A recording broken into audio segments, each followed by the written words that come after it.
tá? Então, na nossa apostila, lá o nosso livro, faz o nome, nós estamos dentro da unidade 3. Hoje a gente começa a falar a primeira de 2 aulas sobre o tema hidrologia, tá? Então, nós vamos falar sobre a hidrologia básica. Eu acredito que vocês vão ter, eu acho que é no 9º período, uma disciplina chamada saneamento, ok?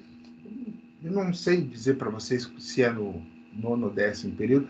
Eu sei que elas geralmente é nos últimos períodos, 9º e 10º período, a parte de saneamento. Mas a gente vai ver hoje alguns aspectos, algumas características da hidrologia, porque ela se relaciona com a nossa geologia, né? Então, as duas que nós vamos ter, a segunda ela é mais específica, mas essa é um pouco mais introdutória, então a seção 3.2, hidrologia básica.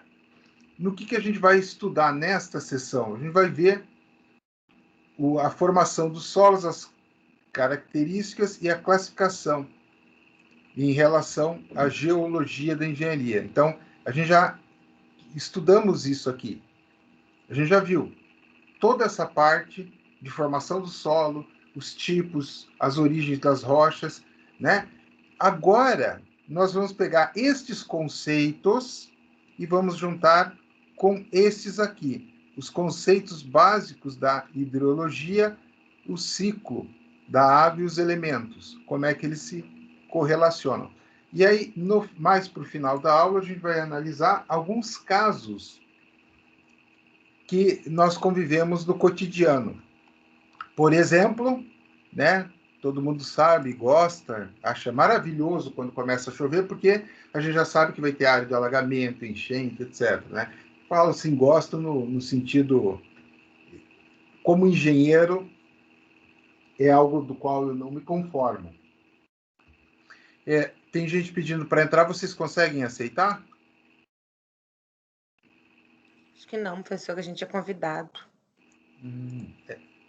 Tem algumas turmas que o pessoal consegue, mas tudo bem. Aqui não dá nem para entrar no chat. Entendi. Beleza, mas a gente vai subindo, o povo que vai chegando depois, tá? Então dentro da sessão anterior, quando a gente falou, por exemplo, formação de rochas sedimentares.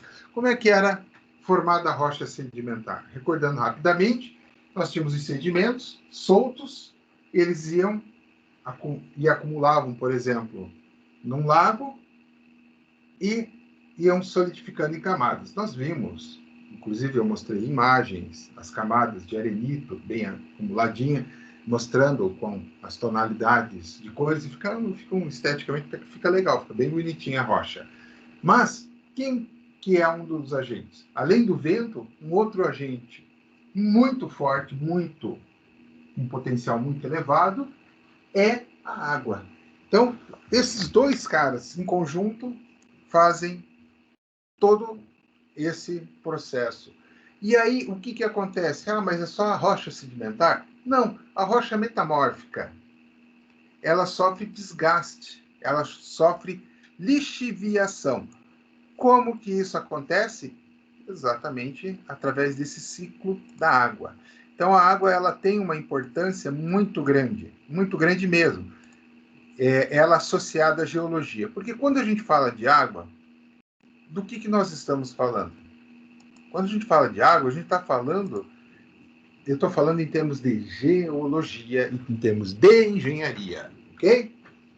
Antes que alguém fale, nossa, professor, água é importante e tal para a sobrevivência do ser humano. Não, não é aula de biologia, é aula de engenharia, geologia, pensando sempre com olhos para geologia, para engenharia. E dentro da engenharia, a parte da geologia que nos afeta, a água, pessoal, ela, em geral, para nós, ela é um problema. construções. Como assim, professor? Sem água eu não faço concreto. Ok? Voltando. Relacionado à geologia. Por quê? O solo, com característica de maior teor de umidade, ou seja, aquele solo mais úmido, em geral, vai estar associado a que tipo de situação? Isso a gente vai ver ao longo da aula, mas vamos lá. Eu tenho solo, qual que é o meu melhor tipo de solo? Arenoso. Por quê? Porque eu posso fazer sapata. Eu descarrego a carga direta na sapata, a sapata custa. O custo de uma sapata é 30% a fundação da sapata de bloco e estaca. Ok? Ah, e o tubulão? O tubulão, a sapata custa metade do valor do tubulão. Mas então eu vou fazer só sapata. Não pode. Por que não pode? Porque justamente você não tem solo para dar suporte de carga. Aí você vai ter um fenômeno conhecido, que vocês vão estudar em solos 2, chamado recalque. Tá? Ou seja, o que é o recalque? Então, dá até para a gente dar uma olhada, para vocês terem uma noção do que é isso. Vocês conhecem qual que é o caso mais clássico de recalque, pessoal? Não sabem dizer isso? Sério?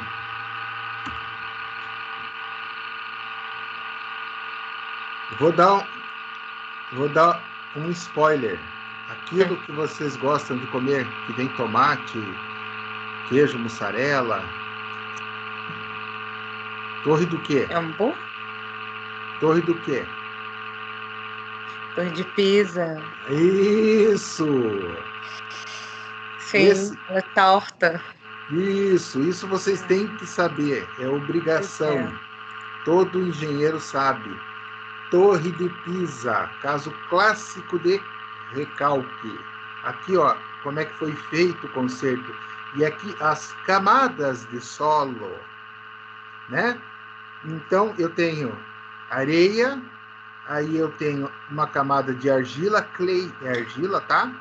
Outra camada de argila, outra de areia, e aqui lower clay, ou seja, pior impossível, e lower sand, ou seja, aqui eu tenho, nessa área aqui eu já tenho uma estabilidade boa. Então, o que acontece? O que tem aqui? Água, ok? Outro caso clássico de recalque, esses não precisariam saber. Os prédios tortos, da onde? De Santos, tá? Então, olha só, foi feito o quê? Sapata na camada de areia, que era 12 metros. Mas, olha a camadinha linda de argila marinha. O que tem aqui? Água. E aqui, areia. Ou seja, eles tiveram que fazer estacas com mais de 50 metros. Vamos olhar prédios de Santos tortos.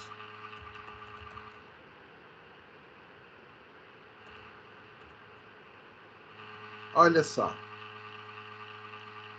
Na verdade, tem até... Ó, dá para ver aqui, ó. Na verdade, assim, esta construção é sentimental. Ela se apaixonou ao longo dos anos por essa e se aproximou. Olha aqui embaixo a diferença que dá.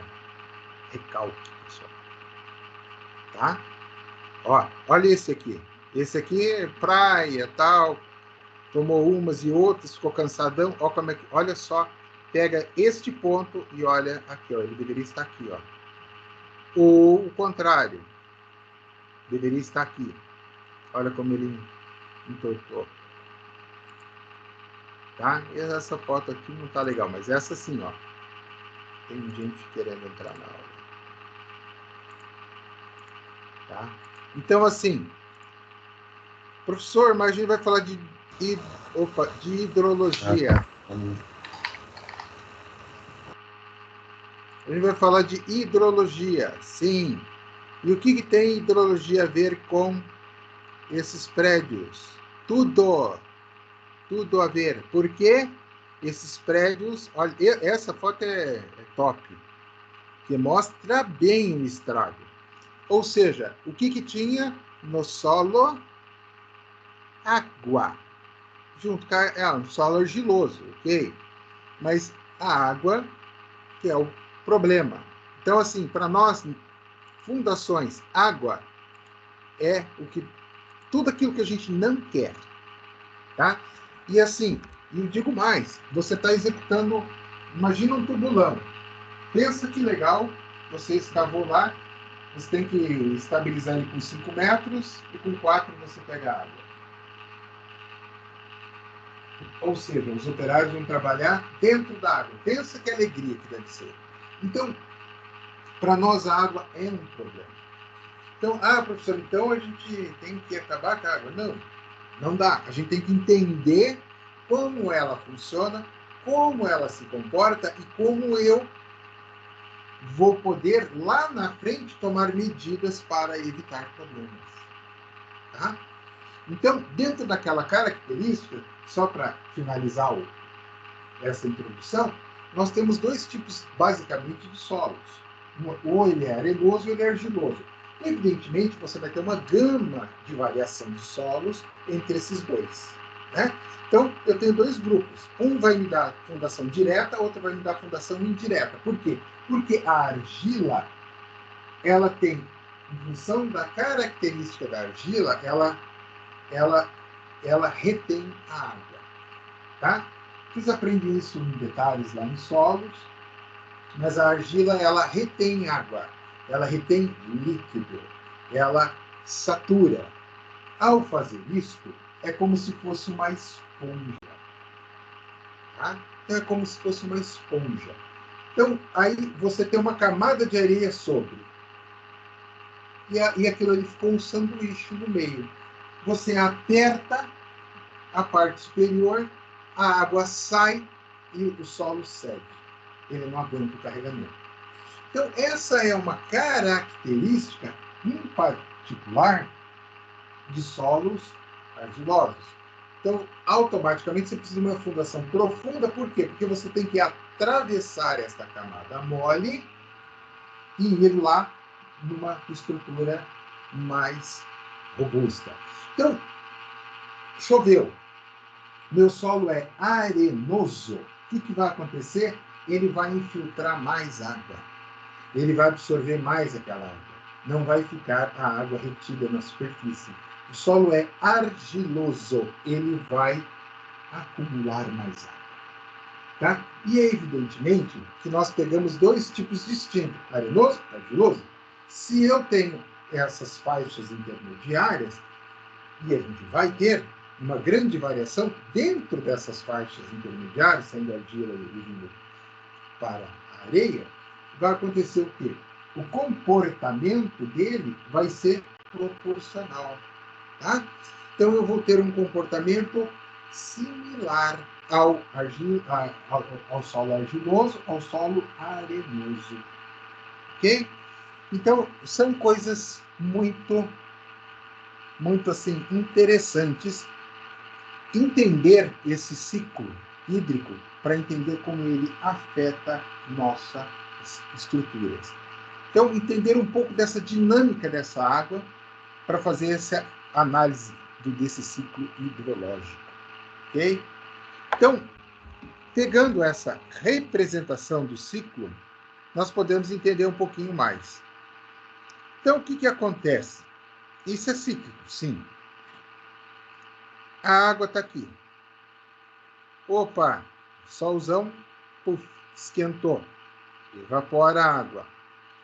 Vira em vapor de água. E ela vai para a atmosfera. Dependendo aonde for, chove.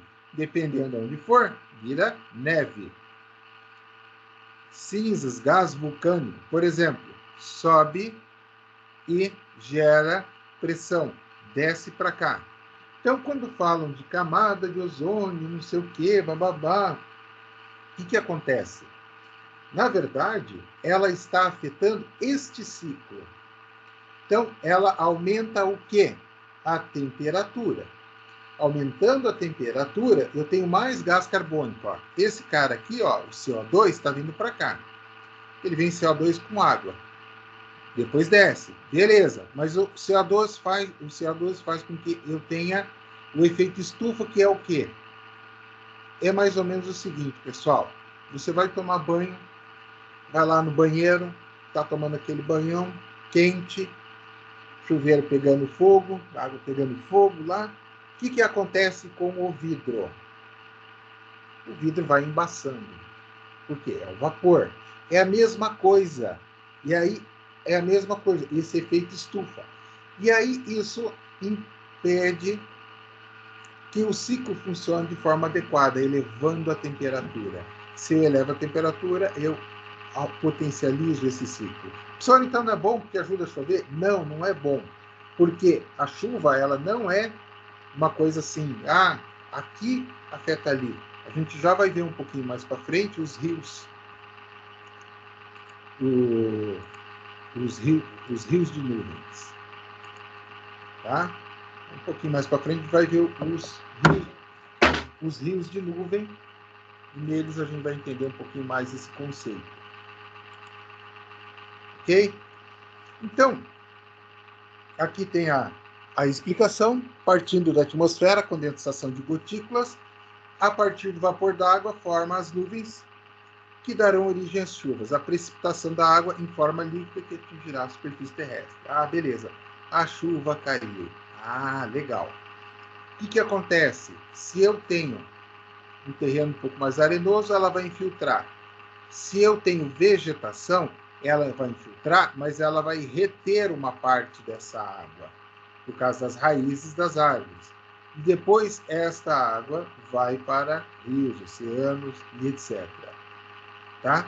Então, quando eu tiro a cobertura vegetal, a água vai direto. Depois a gente vai ver no final da aula os desabamentos, etc., relacionados a isso. Tá? Então, como é que funciona esse ciclo aqui? Que é essa precipitação retorna para a atmosfera. Olha só, vamos dar uma olhada e entender mais isso aqui com aquilo que é chamado de rios de nuvens. Aqui a gente vai pegar uma fotinha 3x4 que fica legal para mostrar isso aqui.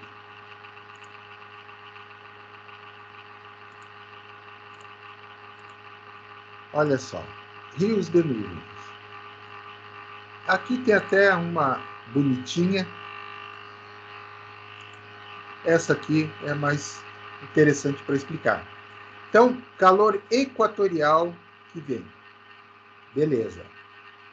Nuvens avançam trocando umidade com a floresta.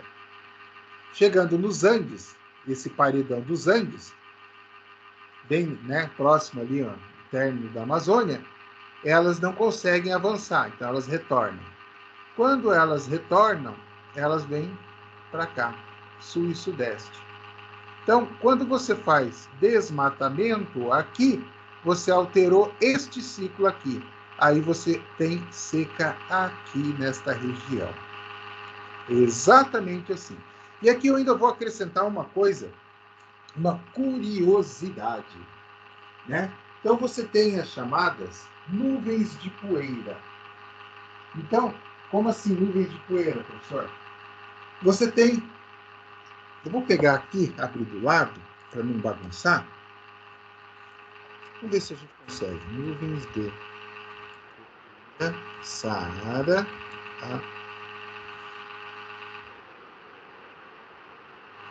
Vamos ver se a gente tem imagem. Aqui, ó. Eu queria uma imagem que mostrasse. Essa aqui ajuda. Aqui nós temos a África e nós temos quem? Saara. Eu tenho uma corrente de ar que vem para cá. Através dessa corrente de ar que vem para cá, eu tenho as nuvens de poeira vindo para cá. Tá? Olha só, a nuvem de poeira, Godzilla chega a Cuba e causa reflexo nos Estados Unidos. Ah, ok. Não sei porque eles dão nome estranho para as nuvens de poeira, mas enfim. Essa é uma foto maravilhosa. Uma foto satélite, olha só. A nuvem de poeira. Então, o que, que acontece? Olha só, olha só. A Amazônia, o solo da Amazônia é muito próximo, muito característico, assim, é um solo arenoso, certo? Então, a camada de vegetação, camada fértil que tem na Amazônia, ela é resultante do quê? Da decomposição da vegetação. Então, as árvores foram se decompondo, foram formando aquela camada, aquele solo com humus. Então, olhando, dá a impressão, nossa, que o senhor tem árvore, tem isso, tem aquilo, é um solo riquíssimo. Não, não é. O solo da Amazônia, ele é só a gente lembrar que num passado muito distante, Saara e Amazonas estavam conectados, né? E aí o que acontece? A área amazônica, o solo em si, tirando a camada de vegetação, desce 2, 3 metros, você pega o quê? Areia. Então, e você já tem esse circuito de nuvens de areia. Então, desmatar a Amazônia, você está fazendo o quê? Contribuindo para que a areia que é bloqueada pelas árvores venha e interrompa este ciclo aqui, fazendo com que não chova aqui. Então, não chovendo aqui, nós vamos ter os rios que eles falam. Os rios voadores. Né? Então, esta água toda da Amazônia, pessoal, eu não vou lembrar de cabeça, a idade já não ajuda mais, mas este volume de água que a gente está vendo dos rios da Amazônia, não é nuvenzinha de chuva, tá? Este volume de água, ele é superior ao volume de vazão do Amazonas. Eu não preciso dizer que é o maior rio do mundo. Vocês estudaram isso lá desde primário, vocês estudam isso. Então, ele é superior em volume ao Amazonas. Então, dá para se ter uma noção de quantos bilhões de metros cúbicos de água contém essas nuvens. Então, ou seja, todo o ciclo ele é afetado em cadeia.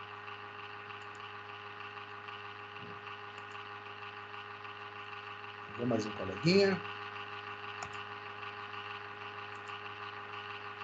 Beleza, vamos voltar lá. Então o que acontece? Uma quantidade dessa água, ela vai sofrer uma evaporação enquanto percorre sua trajetória em direção à superfície da Terra. Ou ser interceptada pela vegetação, construções e nunca atingir o solo. Mas o maior percentual atinge a Terra. Né? Então, como assim? Vamos parar e analisar. Professor, Belo Horizonte é grande. Mas eu tenho bastante área urbanizada em BH, é verdade.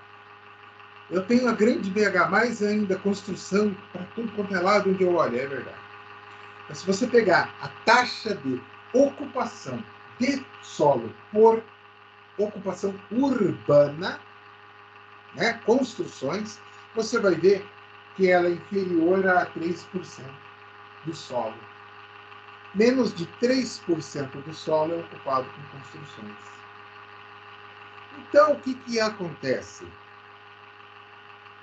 Tem a parte da vegetação que vai pegar uma parte da água. Vai. Mas ela não fica com a água para ela. Ela vai pegar a água, absorver essa água, e essa água vai infiltrar no solo. Ela devolve. Tá? Então, ela faz troca. A gente acabou de ver lá nos rios da Amazônia. Então, a água da Amazônia, ela faz a troca. Ela não fica com a água. Então, o que vai acontecer? A maior parte vai para o solo. Tá? Então, e aí é o ciclo. Por quê? Ele vai para o solo, ele infiltra. Ao infiltrar, ele vai formar as nascentes. As nascentes viram córregos, córrego vira rio, rio junta no rio maior, que junta no maior, que junta no outro maior ainda, e vai para o oceano. Então, esse é o ciclo. Tá? Então, o escoamento superficial é uma parte que vai ficar na superfície. Então, e esse fluxo vai se iniciar em pequenos filetes. Tá? E outro caminho segue a infiltração, que é a parcela que vai para atinge a superfície terrestre, infiltra e gera as nascentes. Tá? Então, uma quantidade de água infiltrada vai depender do quê? Da característica granulométrica do solo, da natureza da rocha e da presença ou não de fraturas geológicas. O que acontece? A própria água é um agente causador de desgaste das rochas. Então a gente viu a formação do solo como é que é. Então primeiro tem a rocha sã. Vimos isso na aula passada, rocha sã. Depois da rocha sã, eu tenho a rocha iniciando um processo de decomposição. No passo seguinte, eu tenho a rocha se fragmentando mais ainda. E à medida que ela vai se fragmentando, ela vai se transformando em solo. Né? Arenoso, depois ele vai até argiloso, síntio. E aí o que acontece? Quem é que provoca isso? A própria infiltração da água vai gerando esta deterioração. É um ciclo natural. Tá? Então, a infiltração é o principal fenômeno do ciclo hidrológico. É um abastecimento contínuo de água subterrânea.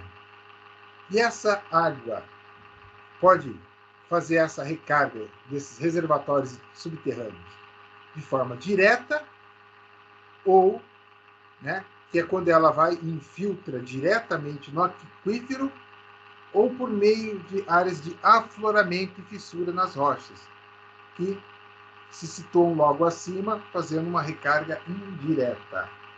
Então, na verdade, esse ciclo da água, ela infiltrar no solo e ir para o subterrâneo, muita água que a gente utiliza, pessoal, muita água que a gente utiliza é proveniente destes reservatórios. O que vocês já devem ter ouvido falar e devem conhecer os famosos poços artesianos. Tá? Então, o poço artesiano nada mais é que um poço que perfurou um desses pontos. Então, nós temos no Brasil, o maior aquífero é o aquífero Guarani. Eu acredito que eu já mostrei ele para vocês, correto? Alguém não conhece o aquífero Guarani?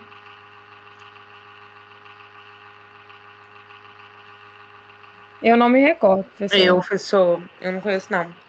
Tá, então, não conheciam até hoje. Conheci agora. Às vezes eu posso ter comentado em outras disciplinas, daí para não tornar algo chato para vocês, entendeu? Por isso que eu pergunto. Sim.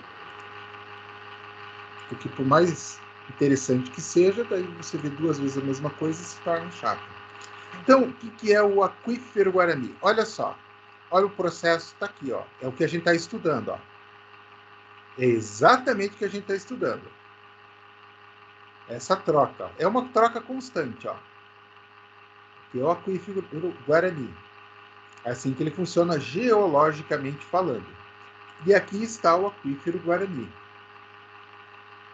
O sul de Minas pega uma boa parte de São Paulo, Mato Grosso do Sul, Goiás, Paraguai, Argentina, Uruguai, Rio Grande do Sul, Santa Catarina e Paraná. Olha só, esse é o aquífero Guarani. É nada mais e nada menos que o maior depósito de água doce, água potável do planeta. Então, olha só, hidrogeologia, sistema aquífero Guarani. Ele está em Minas Gerais também, professor? Não, né? Tô vendo Pega, ali no pega. mapa. Minas está aqui, ó. Pontinha do nariz. Pega ali o sul de Minas. Pouquinha coisa, né? É. Mas é assim, é muita água. Olha só. É muita água desse aquífero Guarani. Aqui são imagens do aquífero. Aqui tinha umas imagens mais bonitas. Ó, locais que e existe alguma captação nesses aquíferos aí, professor? Basicamente, os poços artesianos nessas regiões captam dele. Oi? Basicamente, todos os poços artesianos destas regiões ali do mapa que eu mostrei captam dele.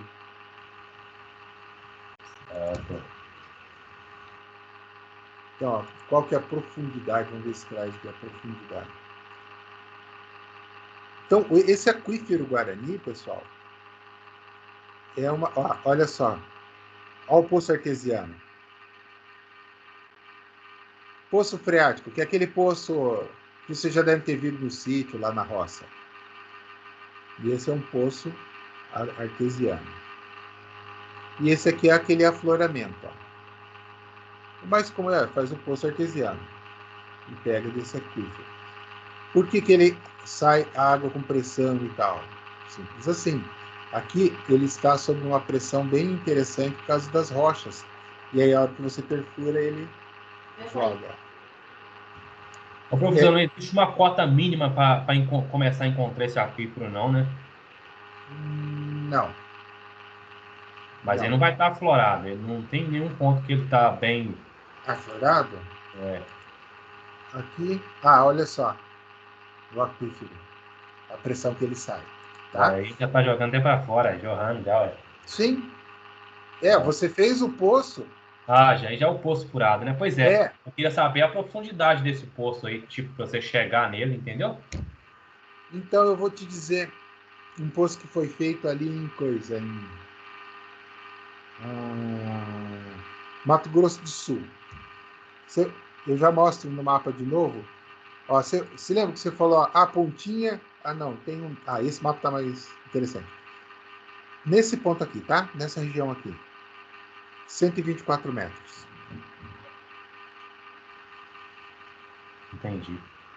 124 metros. Mas ele vai ser em torno de 100 a 150 metros em média. Aquífero Guarani, dá para colocar aqui, ó. Profundidade mínima. A mínima ele tem afloramento. Vamos, não, vamos, ó. Você perguntou do afloramento. Chama afloramento quando brota. Ó. Afloramento do aquífero. Então, na verdade, a profundidade média. Mínima não é uma base, porque se você tem afloramento é zero, né? É uma lógica. A média é o que me interessa. Vamos ver.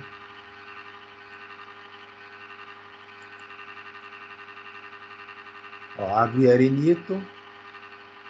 Não, aqui não está dando a profundidade.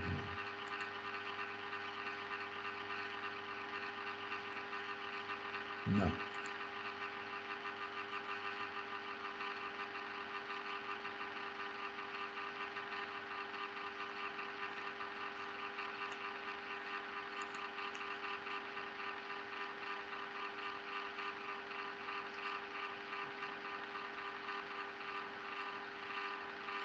Aqui ele está trazendo, ó, que ele varia ó, de 200 metros, tá vendo?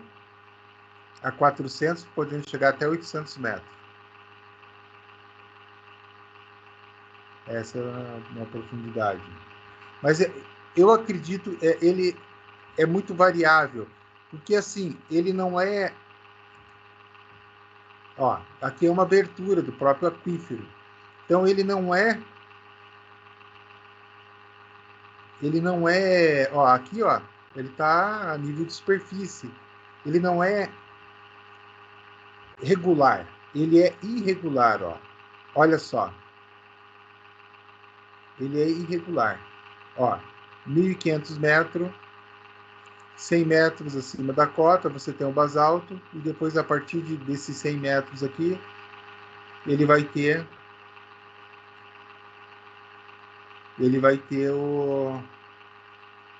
a profundidade do aquífero.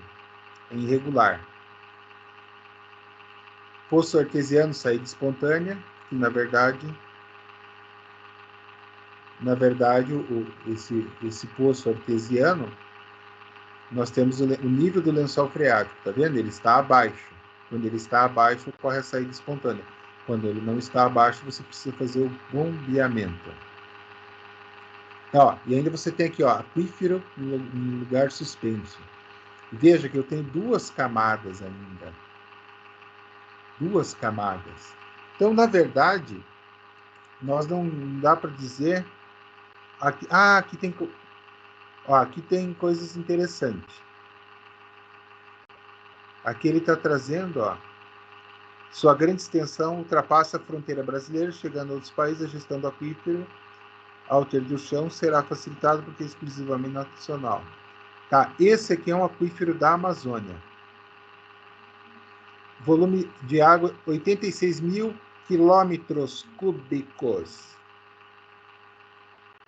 E aqui, 45 mil.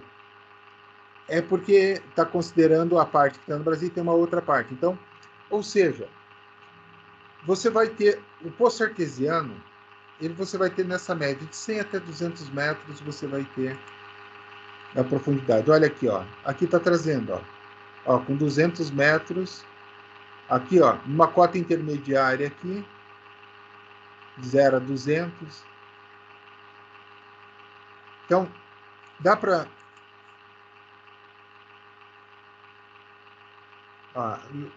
ele vai até 1000 metros de profundidade. Mas ele não dá... Eles não têm, na verdade, uma precisão bem exata desse aquífero, tá? Essa é a grande verdade. Porque, ó, olha só, o aquífero, como é que é, ó, tá vendo, ó? 400 aqui, metros, eu tenho depósito de basalto, ó. Olha só, eu tenho camadas e eu tenho outras camadas, então você pode jogar aí o poço artesiano, em geral você vai trabalhar aí de 100 a 200 metros, em geral um tamanho médio do poço artesiano, ok? E tem um outro aquífero lá em cima, que é o alter de chão, que é um aquífero da Amazônia. Você já tem o rio Amazonas, já tem um monte de água. E ainda você tem ainda um mega aquífero lá em cima. Então você tem 2. Então é interessante a gente observar esse fenômeno dessa infiltração e esse abastecimento dos aquíferos, tá? Então, como é que eu determino essa infiltração? Eu vou associar a uma taxa de infiltração sempre em relação à velocidade com que a água se desloca no solo. Essa é a minha taxa de infiltração. Tá? Então, a recarga, esse abastecimento, ele vai ser bem mais lento em solos argilosos do que em solos arenosos. Por quê? Aquilo que eu expliquei. A argila, ela tem a capacidade de reter cargas eletrostáticas. Então, ela segura. A água, ela tem o quê? Vou pensar na fórmula da água. Ó, o oxigênio e 2 hidrogênio. Hidrogênio, ele fica com mais. A argila negativa, ela se une. Ela faz uma ligaçãozinha ali. E aí ela vai fazendo ligações entre as partículas. O que acontece? As primeiras que chegam, se juntam. Aí vem as outras gotas. Não, aqui já não dá mais, sai daí porque a gente já se juntou aqui. Então ela dificulta a entrada da água, dificulta, lógico, logo ela acaba dificultando o processo de infiltração da água no solo. E dificulta o processo de saída também. Mas, quando submetida à pressão, ela joga a água para fora. Esse fenômeno é estudado exaustivamente, pessoal, em solos, tá? Então, aqui, um conceito muito legal, muito interessante. A bacia hidrográfica e os seus elementos divisores de água. Então, aqui é um hidrograma. Hidrograma, eu tenho aqui meu fluxo básico e eu tenho pontos de alteração com maior relevância. Olhando aqui, este cara seria mais ou menos aqui, este cara é aqui, ó, o principal, e este aqui eu estou pegando essa parte aqui. Então, esta mais ou menos é a ideia do hidrograma. Você faz ele associado à vazão. Então, como é que funciona? Eu tenho um relevo. Então, o conceito da divisão da bacia, o que compõe uma bacia? Então, eu tenho um relevo. Dentro desse relevo, eu tenho as suas fronteiras. Eu vou ter um morro aqui, outro morro ali, outro morro. Então, formou aquela panela. Este é uma... isso se caracteriza como uma bacia. Vamos lá. Veja quão inteligente é você pegar e construir uma cidade dentro de uma bacia dessa. Né? Que é o caso do BH. Se vocês pegarem várias regiões do BH, elas estão exatamente dentro de uma bacia. Então, uma coisa assim, tem várias ruas que passavam córrego pelas ruas. Passava córrego. O córrego estava ali, passando direto, água passando direto por essas ruas. Né? E aí, esta água foi feita o quê? Toda ela canalizada. Mas, observem o desenho da bacia no ar. Eu tenho ali caracterizado o quê? A nascente, o filete de água, que pode ser aquele filetezinho de água mínimo. Ele vai e se junta com outro que é um pouquinho maior. E vai. E esse maior vai se juntar no outro, no outro, no outro, no outro. E acaba aqui, ó, na saída da bacia. Então, por exemplo, a Tereza Cristina é uma dessas saídas. Então, o que acontece com a Tereza Cristina? Ah, não choveu. Tá, beleza. Você passa lá, bem tranquilo. Aí começa a chover. Bom, mas eu tinha, antes naquele local, a gente vai falar mais adiante sobre, mas eu tinha o que ali na Tereza Cristina? Eu tinha vegetação. Então, a vegetação, acontecia o quê? Ela retém essa água. A gente já viu, ela desacelera todo o processo. Aí tiraram a vegetação e colocaram o quê? Concreto e asfalto. Ah, professor, mas infiltra água no asfalto? Infiltra. Infiltra água no concreto? Infiltra. Vocês sabem disso, já estudaram conceitos sobre. Mas infiltra muito pouco se comparado à capacidade de retenção do solo. Né? Então, o que acontece? Essa água toda desce. Então, você quando chove, os filetes, eles aumentam o volume, os córregos aumentam o volume. Por quê? Porque eles, além de fazerem um escoamento contínuo, em baixo volume, quando é um período seco, eles, quando você tem uma quantidade de chuva elevada, eles acabam fazendo o quê? Eles acabam gerando um volume, uma carga hídrica muito maior. Só que parte dessa carga hídrica deveria ser absorvida pelo solo. Parte dessa carga hídrica deveria demorar mais para chegar, porque o solo iria retardar. Como eu tenho concreto, pavimento no lugar, essa carga hídrica vai direto. E aí a Tereza Cristina, que era para ser, por exemplo, pensando num caso particular e tomando ela como uma bacia, ela recebe toda a carga hídrica. E aí ela transborda, porque ela não dá conta, ela anda. Né? Então, assim, são erros de planejamento. Então, aí eu vou fazer o quê? Aí eu vou rebaixar. Eu vou aumentar a calha da Tereza Cristina. Vai resolver? Vai resolver em partes. Mas eu tenho vegetação atrás. Eu tenho áreas com vegetação e proteção do solo no entorno da Tereza Cristina. Ainda tem algumas. Dá mais resultado manter e preservar essas áreas e, se possível, ampliar, do que você aumentar a área. Então, é uma relação, uma conta muito direta. Isso aí é planejamento urbano.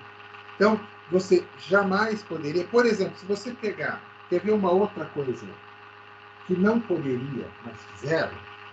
Você olha a Raja. Pega a Raja Gavalho. A Raja, ela está exatamente num ponto elevado. Então, eu não poderia ter hipótese alguma. Eu tenho que fazer a Raja para dar escoamento. Ok. Mas eu vou ocupar toda ela e indo no morro que tem em volta, eu acabei com toda a vegetação. O que vai acontecer? Toda aquela água que vem, cai ali, ela não tem mais uma barreira. Ela vai descer direto. E ela vai causar enchimento, inundações. Né? Então, assim, quando se é feito um loteamento, tem que se analisar isso. Mas o que acontece? As pessoas que aprovam, muitas vezes têm interesses políticos por trás. Mas, isto que eu estou falando, não é algo novo. Não é uma tecnologia nova. Não é algo assim que se descobriu isso ontem. É algo que já é conhecido, esse comportamento, há anos, há décadas, há mais de uma centena de anos que o pessoal sabe que isso ocorre. Então, na verdade, a gente tem quantos bairros novos? Eu vou dar um exemplo. Lá no Buritis. O Buritis, pessoal, vocês saem e olham o Buritis. Eu fico olhando, eu fico impressionado. Você tem quase que uma total ocupação do terreno. O prédio lá onde eu moro é assim. Você tem uma ocupação completa do terreno. Então, tem que deixar a área verde, etc. A área sem construção. Ok. Fizeram piso, é garagem embaixo. Então não tem solo para filtrar água nenhuma. Tem um jardinzinho mequetrefe que, olha, vou chutar aqui, hein? Uns 10 metros quadrados de jardim, olha lá, hein? Talvez um pouco mais, mas é um canteirinho. Então, se a gente pegar cada lote ali, jamais poderia permitir ocupar mais que 70%. 30% deveria deixar para a área de vegetação. Vegetação. Esses 30% deixando para sem ocupação com vegetação. Aqui é vegetação mesmo. Eu posso fazer um bosque? Pode. Eu posso fazer um parque? Não. É vegetação. Tá? Você resolveria problemas de alagamento. A Mário Werneck, ela enche, e no final da Mário Werneck ali, o que acontece? Quem conhece lá o Buritis, onde você tem ali McDonald's, né, daí a Caixa, naquela esquina, aquilo ali vira corredeira, pessoal. Eu até pensei em comprar um caiaque e começar a aprender a andar de caiaque. Deve ser uma loucura aquele negócio, né? É corredeira, eu nunca vi, arrasta carro. Por quê? Porque não se tomou cuidado. Eu estou falando do Buritis porque é um bairro novo, relativamente novo. Ele não tem mais que 20 anos. Todo esse conhecimento aqui já existia porque eu tenho mais de 20 anos de formado e eu aprendi na faculdade. Então, já tinha esse conhecimento. Né? E as pessoas não tomam o cuidado para evitar estes problemas. Né? Então, eu estou passando para vocês terem esta visão. Então, a bacia hidrográfica, nós calculamos o quê? O que eu estou pensando? No volume de água correspondente, que vai precipitar, sobre a área da bacia, ou seja, toda a área da bacia, e eu pego o volume de água. Ok? O volume de água que vai precipitar sobre a área da bacia. E o E representa o quê? O volume de água que voltou da atmosfera, o que é a evapotranspiração, e esse ΔS, as possíveis variações positivas ou negativas. Mas depois essa fórmula se simplifica para o quê? O balanço hídrico fica restrito a isso aqui. É uma relação direta entre a área da bacia, tá? E o nosso volume, né? O volume que precipita na bacia, e o volume dela é calculado assim. E, geralmente você trabalha também na vazão do rio, é considerada 1 metro cúbico por segundo. E você vai analisar volumes de precipitação e evaporação. Tá? Por meio do quê? Pluviômetros e lisímetros. Aí, vou mostrar para vocês aqui. Por exemplo, eu quero pesquisar chuvas acumuladas. Belo Horizonte. Eu quero saber quanto choveu. Quanto? Como é que foi? Porque eu vou fazer um projeto de drenagem. Ah, então eu vou ver o que choveu nos últimos, o quê? Quanto tempo vocês acham? Aqui. 10 mil anos, professor? Quanto? Quê? Não, né? Não judia, né? Não, né? 5 meses, professor? 50 anos. 50 anos? Aham. Tá? Ah, é verdade, eu esqueci aí desses 50 aí. 50 anos. E deixa eu ver aqui que andou mudando. Previsão numérica. Ah, desenvolveu um novo sistema. Que beleza. Quem pediu? Só para complicar a vida das pessoas. Ai, ai. Ele tinha era o mais simples, tá?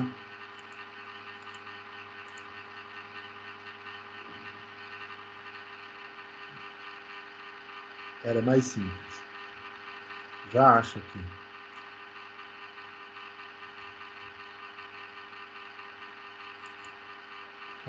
Acho que é dados observacionais. Eles mudam o site, mudam as coisas, não sei para quê, mas tá bom.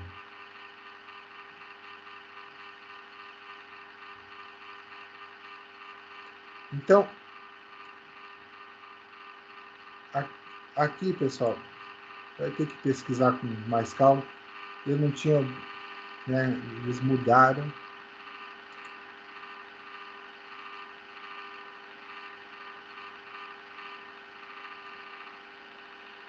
Eles andaram mudando. Por que eles mudaram? Não me perguntem. Vamos ver se eu tenho um link aqui. Eu quero ver se eu...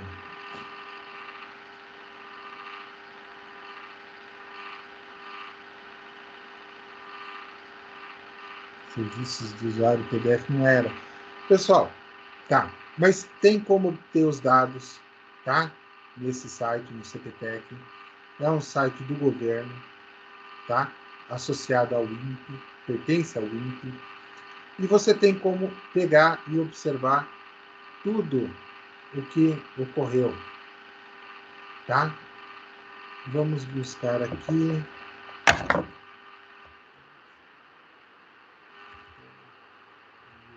Grama.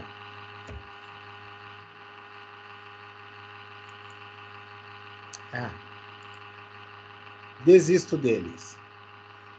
Eu não sei mudar o site, depois eu dou uma olhada para ver como é que ficou, onde é que ficou os dados.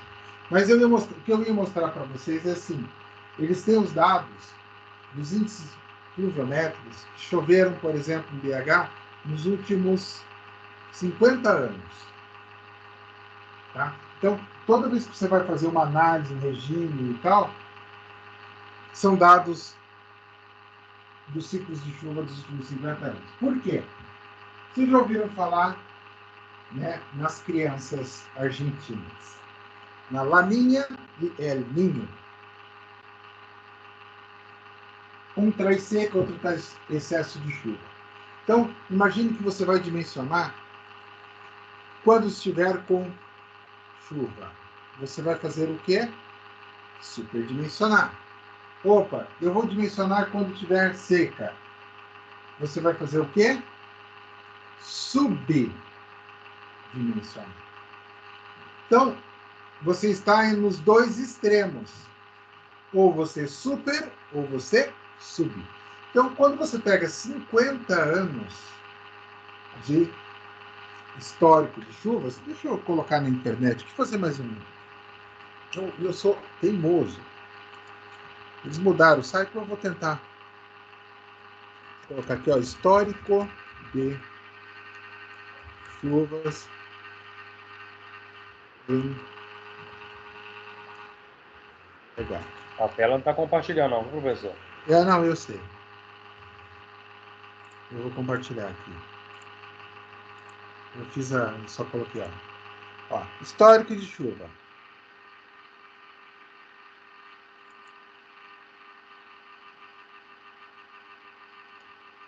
Aqui vem, não.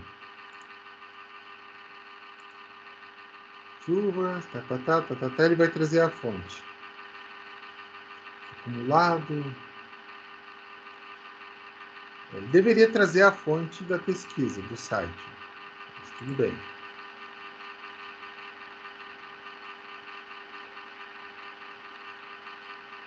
Aqui. Ó, voltou para o CPTEC, tá vendo?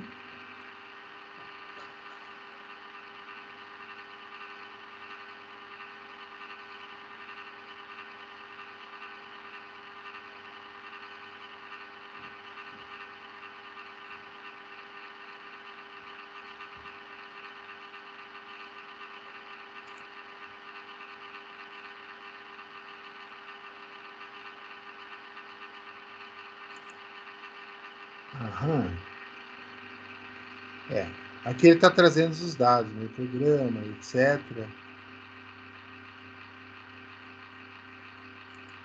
Vamos tentar aqui.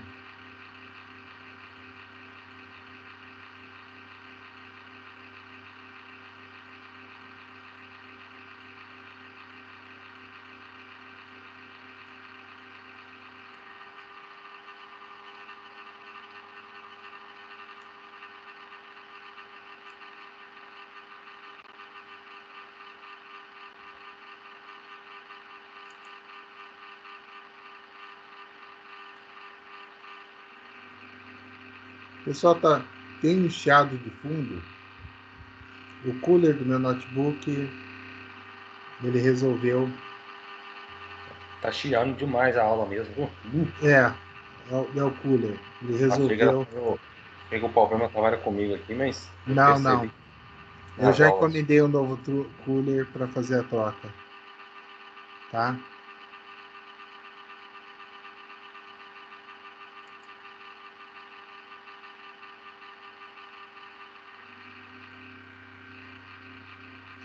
Pessoal, eu vou ter que pesquisar bem onde é que eles mudaram.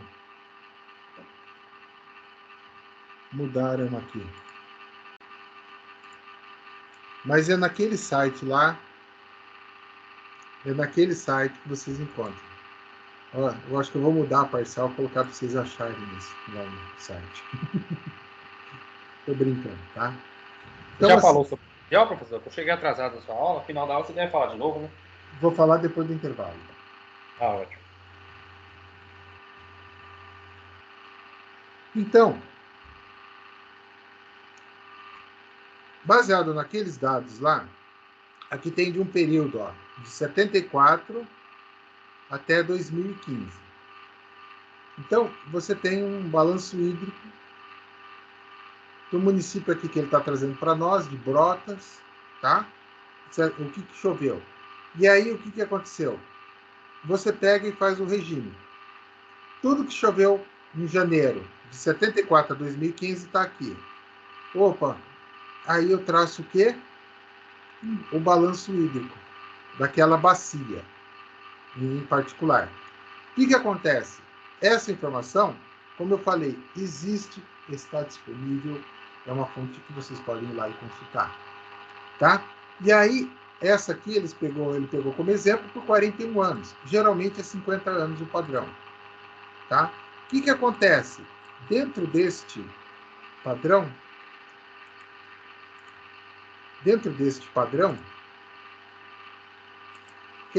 eu geralmente testo os links todos antes da aula, mas aquele lá me pegou, eu uso ele há mais de 20 anos. Então, aí o balanço hídrico. Aqui, ó. Usando a fórmula simplificada, como eu falei, tá? Trabalhando com os padrões de 50 anos, você já está superdimensionado aí, professor? Não, né? Não é o normal, é pela norma. A norma manda a gente fazer isso. Tá? Então aqui você tem algumas viagens, por exemplo, considerando essa evaporação, transpiração, né? Mas, em geral, o balanço hídrico ele cai nessa forma, sem muito recurso. E ele considera a área da bacia, para daí te dar a vazão. Ó, o balanço hídrico do próprio CETEC, aquele site que a gente estava lá. Tá vendo? Então, aqui, ó, isso que eu queria. Olha a bacia. Então, eu tenho a delimitação da bacia, essa que ficou mais bonita que aquela do livro, que ele mostra exatamente aonde é a bacia, e aqui ele mostra os gráficos de contribuição, os histogramas, tudo como é que foi formada esta bacia. Olha a outra aqui, ó. Olha só. Repare que eu não tenho fronteira, não é? Eu vou definir a bacia do município. Esqueça, isso não te pertence. Olha só. Isso não te pertence. Você vai definir, é o ciclo da água. É por ele que você define a bacia. Esse é o grande barato. Então você tem, por exemplo, é muito comum você ter a figura de consórcios em relação à formação dessas bacias. Então você tem um consórcio, né, de municípios, da bacia, do vale, do sei lá o quê. É o nome do rio. Os dados estão aqui. Então, se você tem esses dados, eu quero só chegar na lógica. Qual que é a lógica? Você conhece os dados, você sabe a bacia, sabe tudo. Então, se você tem todos esses dados, você sabe que aquela região, onde você está urbanizando, você está deixando ser urbanizada, ela será uma região de risco. Então, as regiões de risco, elas são deliberadamente permitidas. Ocupação irregular, coisa e tal. Pessoal, não existe isso. Ocupação irregular? Não existe isso. Você tem o governo como ir lá, seja municipal, estadual, federal, ir lá intervir e desocupar. Por que que ele não faz isso? Porque isto é voto. Isso é um problema que depois eles vão ter que resolver e vão ganhar votos para isso. Este é o processo de troca. Vocês sabem que isso funciona exatamente assim. Então, dentro disso, nós temos o quê? Como é que funciona para formar uma bacia? Eu tenho intensidade de precipitação, área da bacia, capacidade de infiltração. E durante a precipitação, quanto entra de água no solo, ou seja, permeabilidade, e a topografia da bacia. Né? Porque não me interessa a divisa dos municípios, me interessa a divisa geográfica, me interessa o que eu tenho do meu relevo. Ele que determina as minhas bacias. E ele que influencia o tipo da bacia. Tá? Então, o escoamento superficial é uma outra coisa que ocorre em uma bacia e existem algumas coisas interessantes para a gente analisar. Por exemplo, a vazão. Neste escoamento, ela sempre vai ser medida em metros cúbicos por segundo. Tá? E as considerações da bacia, elas sempre são expressas em função da vazão e da área. Tá? E a unidade mais comum é metro por segundo. Metro cúbico por segundo. Esse quilômetro quadrado eu não sei porque ele está aqui, ok? Tá? E o que acontece? Ele escoa pelo terreno e o volume precipitado. Escoação por quanto ele escoa por quanto precipitou. Como assim? Quanto de chuva caiu, quanto escorreu, quanto ficou no solo. Como é que eu sei? O pluviômetro, coisa mais simples do mundo. Vamos buscar aqui na internet mostrar o pluviômetro.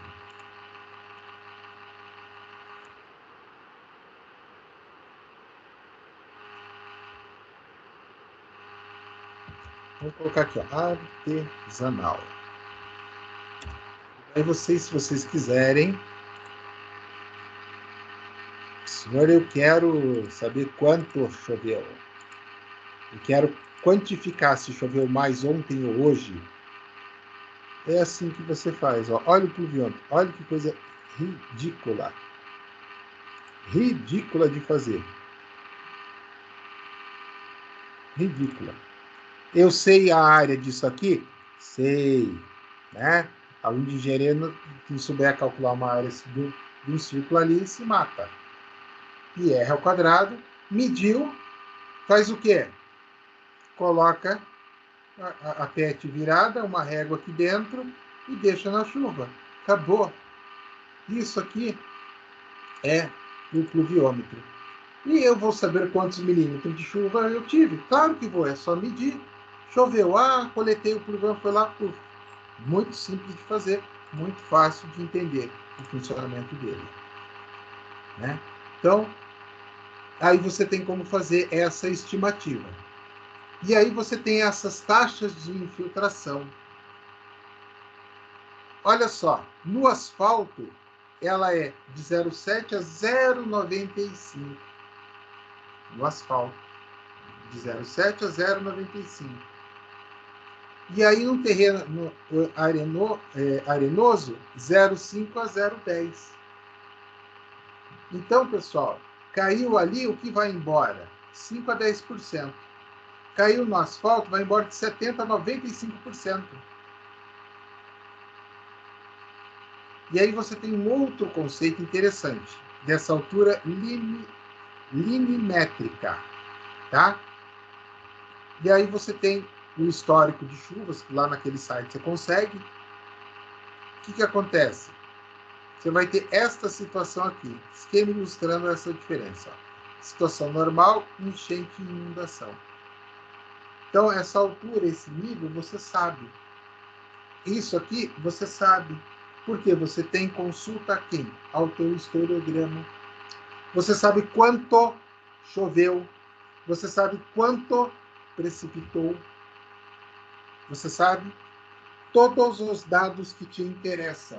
Você sabe tudo a respeito do teu regime pluviométrico. Logo, se você tem todos estes dados, todas essas informações, você tem enchente. Por quê? Por falta de planejamento urbano adequado. Tá? Então, o escoamento superficial em rios, ele possui determinadas particularidades que devem ser analisadas em relação ao fluxo da água turbulento.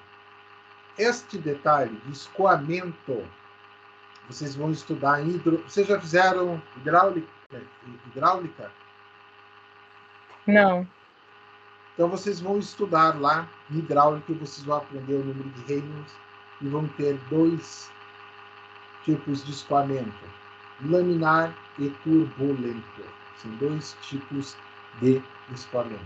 E vocês vão ver que o rio, geralmente, ele cai no escoamento turbulento. tá? Então ele vai formando esse fluxo e vai formando essa turbulência da água. Vocês estudam isso lá em rios. Isso é uma característica dos rios. Então, juntando a isso, é bastante comum você ter regiões montanhosas próximas ao litoral, o que ocorre rios meandrantes, que são rios que formam braços ou meandros constituídos por uma trajetória sinuosa. Olha só, a água ela vai procurar o caminho que exerça a menor barreira. Questão física pura. Opa, por onde que eu consigo passar? A água vai. Ah, por aqui tem um obstáculo e tal. Não, aqui é pior. Opa, aqui é melhor. E ela vai. Por isso que ela faz esse contorno sinuoso e turbulento. Tá? Então, isso é uma característica de formação dos nossos rios. Então, este comportamento faz com que o rio eroda. Como assim eroda, professor? Palavra estranha. E o rio faça o quê? Pensa, ele vem fazendo curva. Por que ele faz curva? Ele vai buscando o melhor caminho. Ah, beleza. Ele tem um escoamento turbulento, ele é violento. O que ele vai fazer? Erosão nas margens, tá? Ao fazer este comportamento, ele carrega sedimentos. Ao carregar sedimentos, ele vai formar bacias sedimentares que posteriormente vão se formar rochas o quê? Sedimentares. Então, este é o comportamento básico. Então, aí vocês começam a ver a influência do rio na como que a água e a geologia elas se encontram. Na aula que vem a gente vai ver o encontro definitivo entre os dois. Então, a infiltração ele é um elemento bastante importante em relação às águas subterrâneas.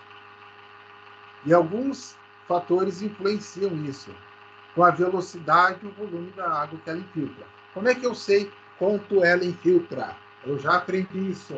Eu sei que se o solo for arenoso, ela infiltra mais rápido. Solo argiloso, ela infiltra mais devagar. Então, essa taxa de infiltração, que vocês vão aprender no futuro, que se chama taxa de permeabilidade, quanto é permeável o terreno, e quando vocês forem fazer um projeto arquitetônico, vocês vão ter que especificar qual é a taxa de permeabilidade. Tá? Isso vai ser pedido para vocês. Qual a taxa de permeabilidade? Qual a área que você está deixando de permeabilidade? E aí você tem coeficientes. E aí uma das formas que você faz para conseguir aprovar o projeto com o coeficiente presente, né? Porque, por exemplo, se eu usar concreto, acabou, zero, não permeia nada. Mas daí eu uso uma cisterna para fazer a retenção da água. Aí eu consigo, pela cisterna, fazer esta, digamos assim, compensação, tá? Então, ele carrega os sedimentos do solo, ele vai fazendo o quê? O solo vai formando aquela parte que a gente já viu anteriormente em relação ao que acontece se você retira essa camada vegetal. Então, essa cobertura vegetal, ela vai afetar o curso da água. E a topografia também vai influir, com certeza. Se eu tenho um terreno mais inclinado, quanto maior a inclinação, maior a velocidade que o rio vai ter. Opa, ele já é turbulento, ele já é erosivo, e o terreno é inclinado, então ele vai ter mais força de estrago. Aí vai lá um cidadão muito inteligente e faz o quê? Retira as árvores da margem do rio. Adivinha o que vai acontecer? Assoreamento, o rio vai comendo, literalmente, as margens, ampliando a faixa. Ah, então vai aumentando o volume do rio? Não, a quantidade de água é a mesma. Ele vai assoreando o rio, que é muito pior. Tá? Em relação à precipitação, distribuição da chuva, quanto maior essa infiltração, menor é o problema que você vai ter. E se eu tiver camada vegetal, a camada vegetal ainda atrasa. Então, essa parte aqui, ó, em áreas urbanas, esse processo de urbanização, pavimentação, construção, ele faz o quê? Impede o avanço de água para o solo, comprometendo justamente a infiltração. Nós já falamos bastante sobre, mas agora a gente vai para essa parte final, que é a análise desses desmoronamentos. É a análise dos desmoronamentos. Né? Olha só. Então, olhando aqui, pessoal, o que acontece? Ocorreu uma ocupação irregular. Ó, essa aqui está mais nítida. Olha só. Ocorreu ocupação irregular. O que eu falei anteriormente? Eu tenho camada vegetal. Beleza. A camada vegetal faz o quê? Retém a água e retém o solo. Mantém o solo estático ali no lugar. Quando chove e eu tenho um volume elevado de chuva, acontece o quê? Acontece a infiltração, a vegetação segura. Porque as raízes fazem o travamento do solo. Beleza. Quando eu retiro a vegetação e coloco casa, o que acontece? O solo que era para infiltrar, opa, ninguém segura. Então, beleza. A água faz o quê? Ela infiltra como se for, ó, aqui, seria atrás disso aqui, e ela vai fazer com que toda essa terra deslize. Por quê? O que eu tenho debaixo desse material todo, desse solo? O que eu tenho? Rocha. Tá? Eu tenho rocha aqui. Então, a área de solo está sobre camadas e camadas de rocha. Ao começar a fazer este processo de infiltração, ele acaba deslocando esses maciços de terra. Olha só. Esse maciço de terra vem para baixo.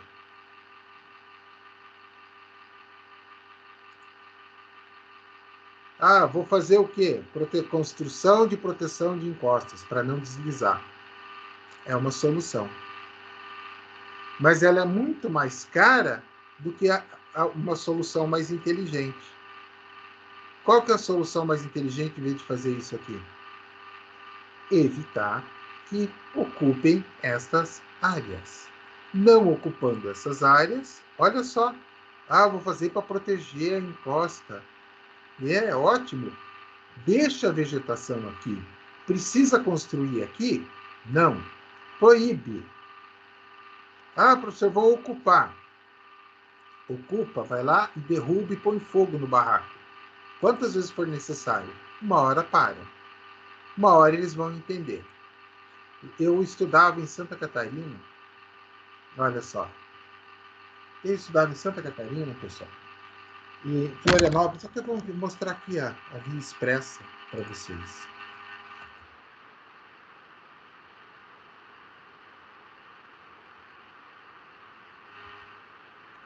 Eu vou mostrar para vocês.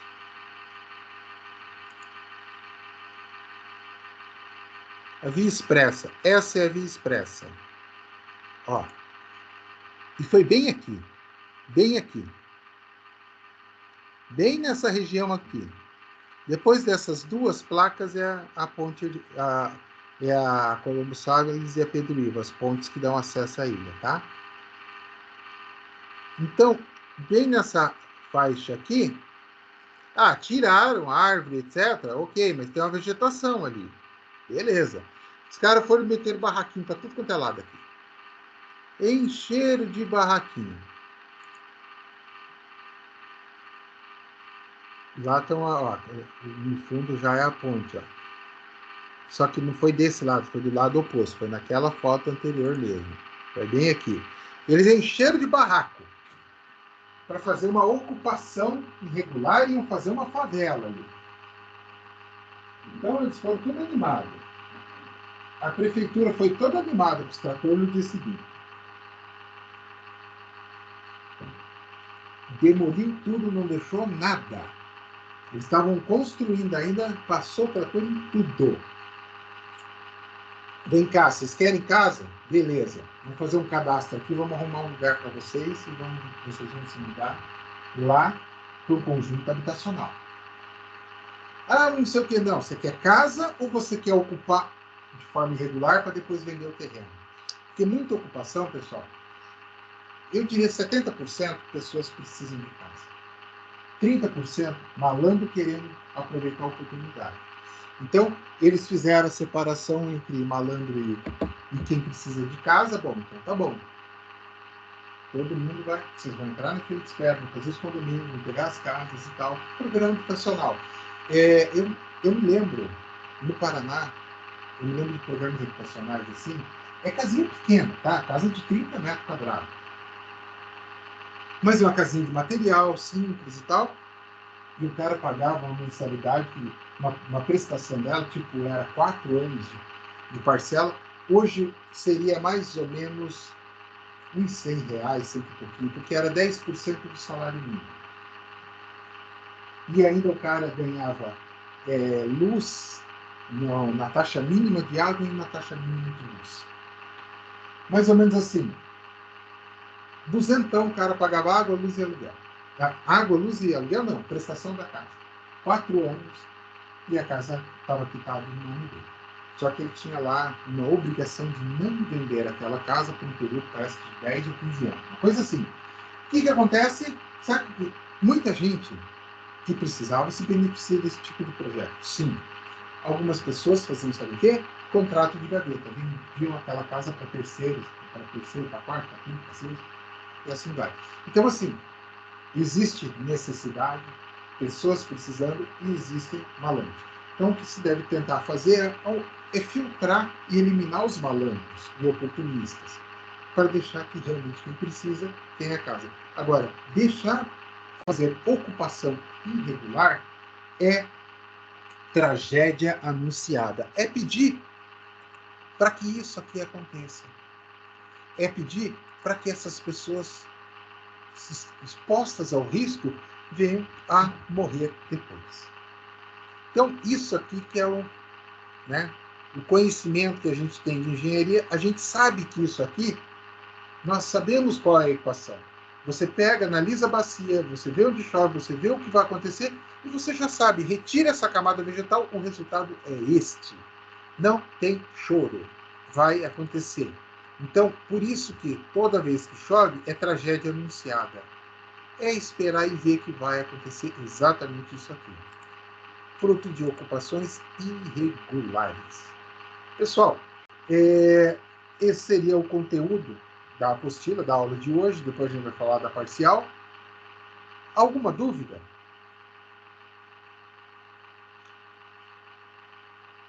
Não, professor. Não, professor, tranquilo. Tranquilo. Então, beleza. Pessoal, vamos ao intervalo. Voltamos após o intervalo. E daí eu vou explicar a parcial para vocês e tirar as dúvidas da parcial. Beleza? Então tá bom. Até 15 minutos. Falou.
Bom, pessoal, agora vamos ver a nossa parcial. A parcial de geologia, o que eu quero que vocês façam? Pesquise sobre o ensaio SPT, Standard Proctor Test. Como ele é realizado, qual o objetivo e qual a importância do ensaio. Tá? Estão vendo a tela? Sim. Beleza. Então eu venho aqui, ó, ensaio SPT. Tá? Para que serve? Já tem aqui, ó. Já tem aqui. Tá? Eu venho aqui em imagens. Tá aqui escrito em várias imagens. Como é feito o SPT? E eu venho aqui principalmente em vídeos, tá? Esse daqui, ó, é um dos vídeos que eu recomendo. Como é feito? Vocês vão aprender mais sobre o SPT lá no ensaio, lá na disciplina de fundações. Vão ver ele em solos? Vão ver nos dois, tá certo?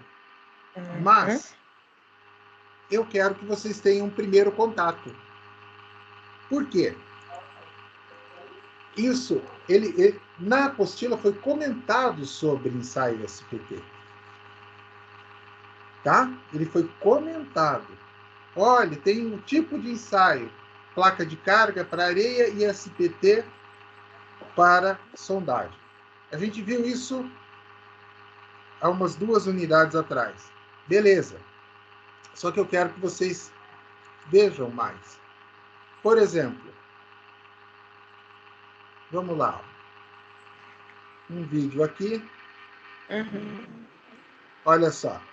Este é o equipamento para realizar o ensaio. Aqui tem, ó, o que é a sondagem, como é executado o ensaio. Aqui tem um perfil. Eu não pedi para vocês lerem o perfil. Aqui diz quantidade de furo, e etc. Montagem do equipamento. Eu não quero saber da montagem do equipamento. Eu quero só que vocês saibam para que é e para que serve. Só. Por quê? Porque vocês estão estudando engenharia, já estão no 5º período. Qual que é o problema? Isso é um problema que eu enfrentei quando eu era estudante. Ah, você faz engenharia? Isso tá louco, tô aprendendo cálculo, calculado. No final do semestre eu vou aprender a fazer integral. Né? Ah, você está no 2º período. Pode, você fazer integral. Mas só, não sei mais nada. E fica naquela. No 5º período, então, os caras já querem saber de tudo. Então, como é que porque eu vou construir, fazer essa fundação, aquela.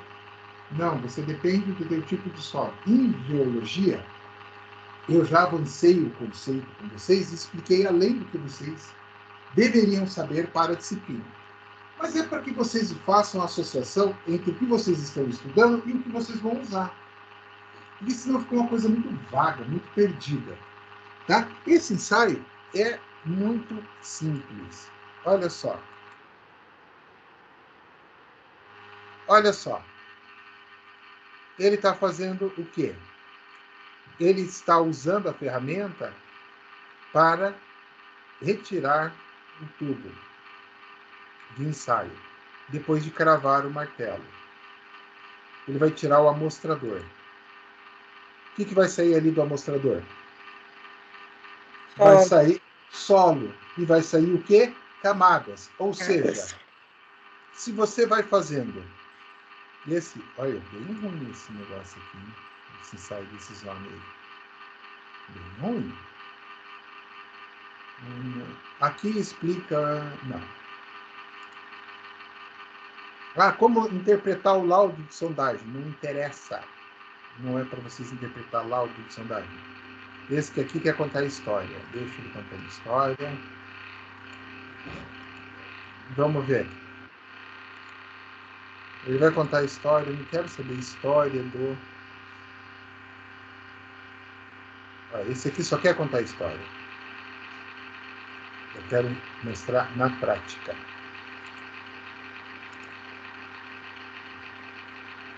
Construindo Minha Casa, segunda temporada. É sério isso? Ensaio. Vamos ver se ele faz ensaio. Isso, esse faz ensaio. História a gente não quer saber. Olha lá. Tá vendo? Ele está fazendo o furo inicial. Por quê? Porque você não adianta, você despreza a primeira camada de terra, tá? Ó, ele foi ali, mediu, ele está colocando o peso, ó, está fazendo a marcação. Olha só. Ele está dando as batidas. Ele está vendo qual foi a penetração, cada golpe do martelo. No primeiro golpe, no segundo golpe, no terceiro golpe. Olha só. Então, tem vídeos interessantes. Esse aqui é um vídeo bom, hein? Olha só. Cravando a estaca. Olha lá. Tá. Deixa ele cravar a estaca. Tá? Aí, ó. É isso que eu queria mostrar. Olha só. Parou a imagem. Olha só. O amostrador. Ele abre o amostrador. Tá aqui a imagem de solo. Então, eu sei que daqui a aqui eu tenho X centímetros. Então, eu sei quantas camadas de solo eu tenho aqui. Eu vou construir o quê? O perfil do meu solo. Tá? Então, imagine a seguinte situação que nós podemos ter aqui. Eu tenho, na sondagem pelo SPT, estou perfurando lá o solo. Eu tenho lá uma camada de 3 metros, uma determinada areia. Opa, tá bom. Desce mais um pouco. Eu peguei uma argila, que é o terreno lá do Santos, tá? Peguei argila. Mas, nossa, material ruim. Vai descendo, vai descendo. Então, ele tem um tempo que ele tem que ser cravado para você parar o ensaio. Isso eu quero saber. Eu quero que vocês vejam, entendam. Para vocês correlacionarem. Por quê? Porque é simplesmente a coisa mais importante do ensaio que o engenheiro precisa saber. Professor, eu preciso saber o que tem no solo. Não. Você é geólogo? Não, você está fazendo disciplina de geologia. Você não é geólogo. Você não vai fazer sondagem. Ok? Quem faz sondagem e faz esse tipo de laudo é geólogo. Nós não nos interessamos por isso. Nós queremos o quê? O relatório pronto da sondagem. Porque o relatório pronto da sondagem vai descrever exatamente o que eu tenho ali e vai me dar o que eu mais quero saber. Porque o que eu tenho ali é importante? É mais ou menos. O que eu quero saber? Até qual o ponto que eu vou? Porque eu vou saber o quê? A profundidade da minha fundação. Vamos ver mais um pouquinho do vídeo desse cara, que eu gostei desse cara aqui. O vídeo dele parece ser legal.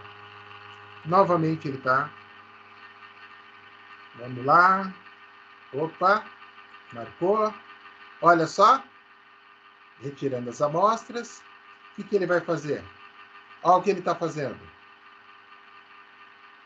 Ele está etiquetando cada camada para guardar com aquela medida para determinar o tipo de solo que existe ali. Novamente, dando os golpes. Olha lá. Tá vendo? Isso aqui, quem faz? É técnico. Tá? É operário padrão. Não é nada muito sofisticado, nem muito difícil fazer o ensaio. É que nem topógrafo. Mas o que nos interessa é o resultado para que a gente possa fazer a análise. Olha lá, novamente, repete o procedimento até cravar o amostrador, encher o amostrador de terra. Eu tenho que tirar o amostrador e fazer novamente o ensaio. Vamos ver o que ele... Esse cara gosta de conversar. Não mostrou mais nada do ensaio, só conversando. Mas deu para ter uma noção? o que é para vocês fazerem? Deu. Sim. Professor, eu já até fiz. Ontem eu te encaminhei. Você teria a ver como se deu certo, por favor? Bom, vamos abrir a porta da esperança. Lá nós temos Ana Clara e Letícia. Isso, eu mesmo, Letícia. Então vamos ver Letícia. Vamos avaliar se a Letícia fez um bom trabalho. Ah, meu Deus. O objetivo é um tipo de soldagem que visa caracterizar o solo que servirá como parte de um elemento de fundação. Sim. Através de um equipamento específico, a soldagem com grau de resistência são bons para solos moles. A importância. Todos os resultados são passados para boletins de sondagem, tá certo? Neles possuem a distribuição de camadas de solo, qual o NSPT de cada extrato e uma descrição das características do solo que compõe. Outra informação importante é o nível de água, tá certo? Muito bom. Ou seja, o nível onde se encontra o lençol freático, ou o solo é saturado, ok? E através dessas informações é possível identificar o tipo de terreno e o tipo de fundação que será usado na edificação. Ok, tá certo, Letícia. Obrigada, professor. Fiz a correção online da sua avaliação. Sim. É isso aí. Entendeu? O objetivo da pesquisa... Ai, Letícia, passa para mim. Pessoal, vocês criem vergonha. Não façam isso. Pede para a coleguinha. Porque a ideia é que vocês pesquisem para que vocês aprendam o conceito. E é bem simples, mas é importante, porque é o principal ensaio de solos na engenharia. É o ensaio que vai falar para mim o tipo de fundação que eu vou utilizar. Ele é o principal ensaio. É o ensaio que vai, tipo, professor, vamos lá, quanto? 95% de tudo que você for definir em termos de fundação é esse cara que dá para vocês. 5% ficam para outros ensaios. E vocês vão aprender em fundações, são mais de 15 ensaios. Tá? Mas, 95% dos teus problemas se resolvem com esse ensaio. Por isso que eu pedi para vocês estudarem ele. Então, é a ideia do quê? De a gente trazer a prática para dentro da disciplina. Não estava previsto isso dentro da disciplina? Não está no contexto da disciplina. Não. Mas eu acho que é importante para vocês aprenderem. Porque daí vocês começam a ver a disciplina de geologia com uma outra cara. Porque é da geologia, da disciplina de geologia, que os caras vão fazer análise de solo. É lá que eles vão pegar esse laudo e vão analisar o quê? O tipo do solo, os constituintes, isso tudo vem detalhado no boletim de sondagem. Eu não pedi para vocês entregarem um boletim de sondagem, mas eu gostaria que vocês olhassem o boletim de sondagem e olhassem as camadas que tem. Só para vocês verem. Vocês vão ver gente conhecida, argila, areia, tal, silt, e as composições, né? Por exemplo, silt argiloso, ok? Isso vocês vão ver dentro do boletim de sondagem. Dúvidas, pessoal? Não. Bom. Não, professor, tranquilo. Só já ensinei vocês até onde buscar. Tá certo. O meu eu vou mandar mais tarde. Vocês têm até amanhã, pessoal. Não, então... Ainda tenho, né, professor, de concreto. Ainda temos, né, o de topografia. O de concreto eu facilitei bastante, né? Facilitou. Então, isso é verdade. Topografia também tá fácil. Não, topografia tá. Não tô reclamando, não. Na verdade, dá para dizer que é difícil. Não.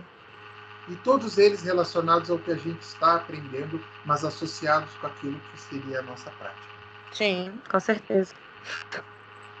Pessoal, mais alguma dúvida? Não, professor, tô tranquilo. Tranquilo, professor. Então tá, já. Eu vou deixar esses minutos finais para que vocês tenham esse tempo de fazer essa atividade. Eu acredito aí que com 20 a 30 minutos vocês consigam fazer sem grandes problemas. Não, a minha já finalizei, mas aí eu ia mandar tudo junto, mas eu já vou te mandar aí. Tranquilo. Tá? Vocês têm até amanhã, às 23h59, tá joia? Beleza, pessoal. Obrigada. Obrigada, viu? Boa noite, pessoal. Tchau. Bom dia, tchau.